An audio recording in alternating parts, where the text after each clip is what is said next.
একটি সসপ্যানে 3টে ডিম সেদ্ধ করে নিলাম।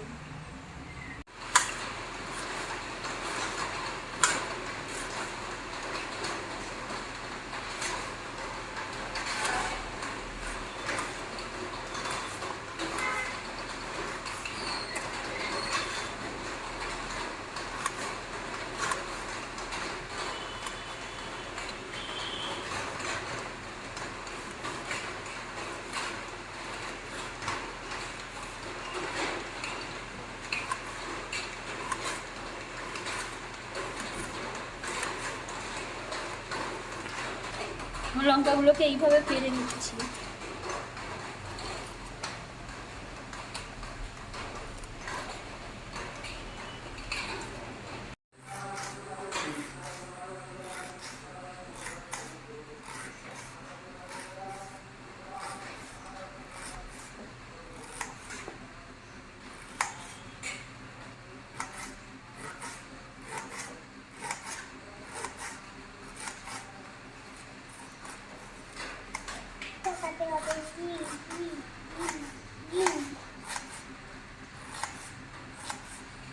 পেঁয়াজগুলোকে কুচি কুচি করে নিচ্ছি,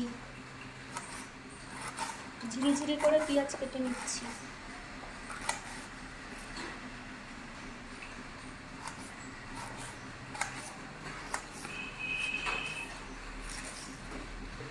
আদাটাকে কুচি কুচি করে নিলাম।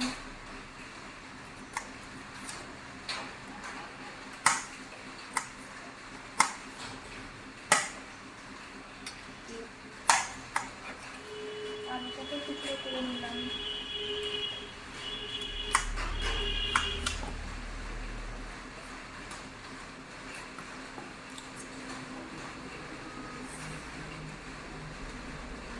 টমেটোটাকে কুচি কুচি করে নিচ্ছি।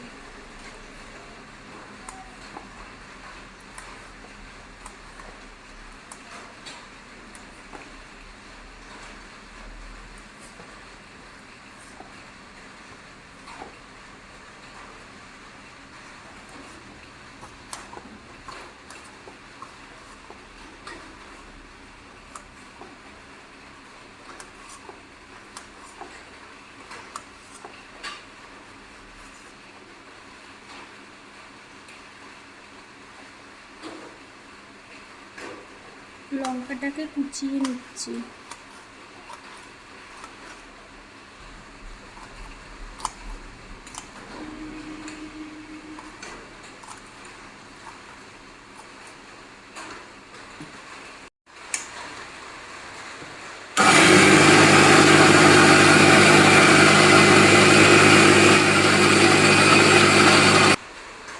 পেস্ট হয়ে গেছে। হ্যাঁ, এই তো ওইটা মনে হয় আসে। ঠিক আছে, সমস্তগুলো বলে দেবো যে এর মধ্যে দেওয়া হলো পেস্ট।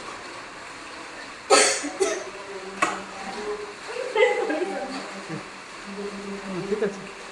আছে লঙ্কা কুচি, টমেটো কুচি, পেঁয়াজ কুচি, আদা কুচি, রসুন কুচি দিয়ে একটা ফাইন পেস্ট তৈরি করে নিলাম।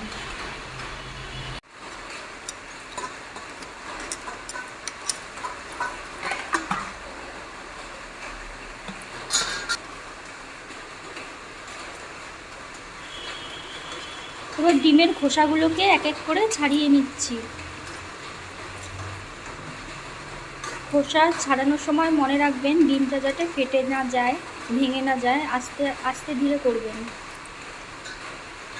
হ্যাঁ, ডিমটা গরম তাই আমি গামলাতে একটু ঠান্ডা জল দিয়ে নিয়েছি যাতে করে খোসাটাকে ছাড়াতে পারি সুন্দরভাবে।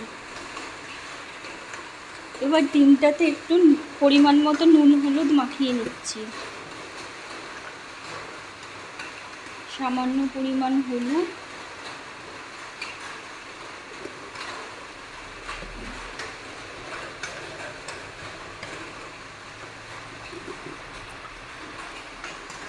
আর সামান্য পরিমাণ নুন।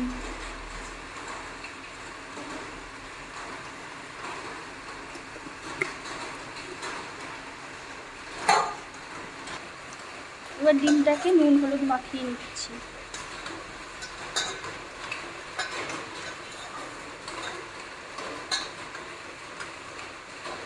এবার গ্যাসটাকে ধরিয়ে নিচ্ছি, নিয়ে কড়াইটা বসিয়ে দিলাম।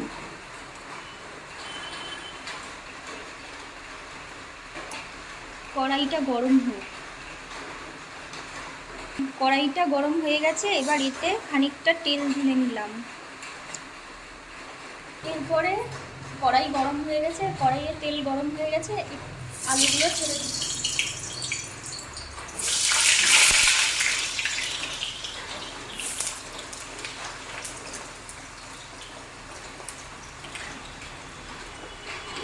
এবার এতে সামান্য পরিমাণ হলুদ দিয়ে নিচ্ছি।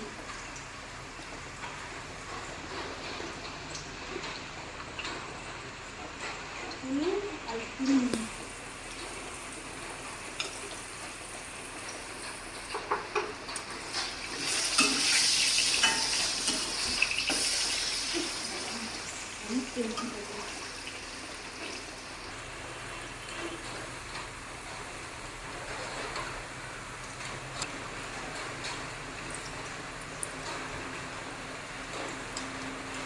আলুগুলো ভাজা হয়ে গেছে, এবার এক এক করে তুলে নিচ্ছি, একটি পাত্রে তুলে নিলাম।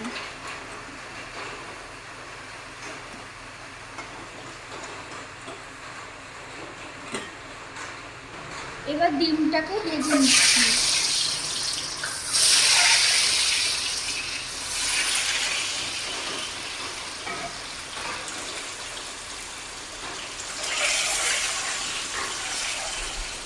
ভেজে নিচ্ছি।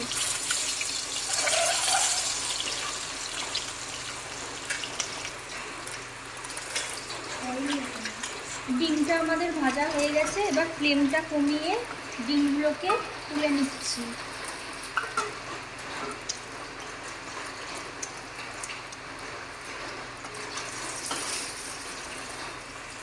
এতে সামান্য জিরে ফোড়ন, তেজপাতা ফোড়ন, শুকনো লঙ্কা ফোড়ন দিয়ে দিলাম। দারচিনি, এলাচ, লবঙ্গ দিয়ে দিলাম।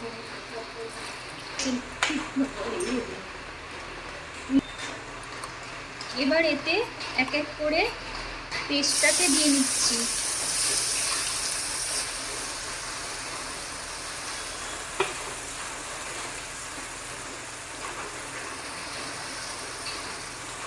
তার আগে বলে রাখি বন্ধুরা, পেস্টের মধ্যে আমি সামান্য গরম মশলাও দিয়েছি।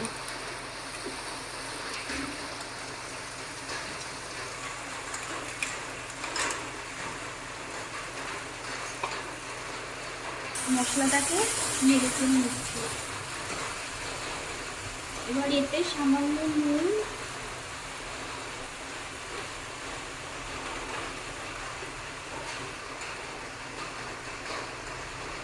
হলুদ,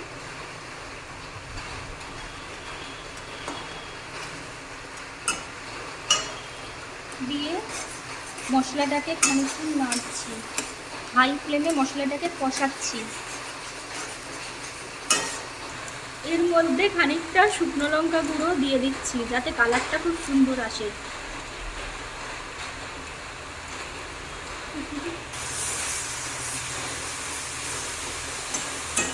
সামান্য পেঁয়াজ কুচি দিয়ে নিলাম।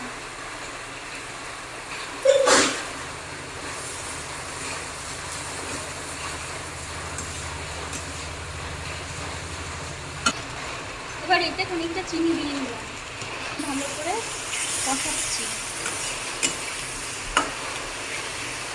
এবার মশলাটা কষানো হয়ে গেছে, এবার আমি খানিকটা জল দিয়ে দিলাম।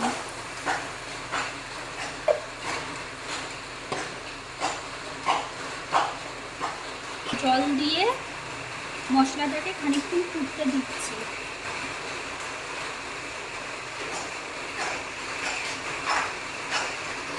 খানিকক্ষণ একটি ঢাকনার সাহায্যে ঢেকে দিলাম। এবার খানিকটা মশলাটা ফুটতে থাকলে এর মধ্যে ভেজে রাখা আলু দিয়ে দিচ্ছি।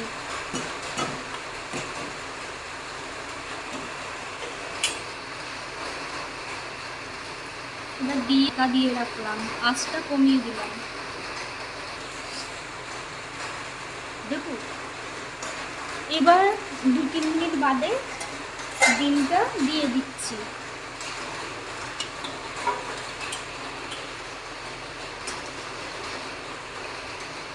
দিয়ে নিয়ে ঢাকা দিয়ে দিলাম।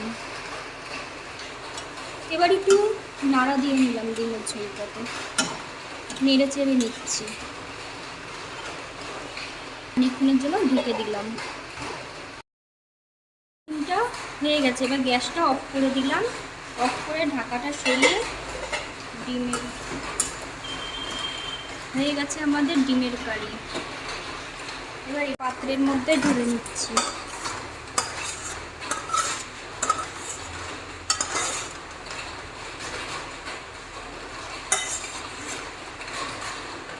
হয়ে গেছে আমাদের ডিম কারি।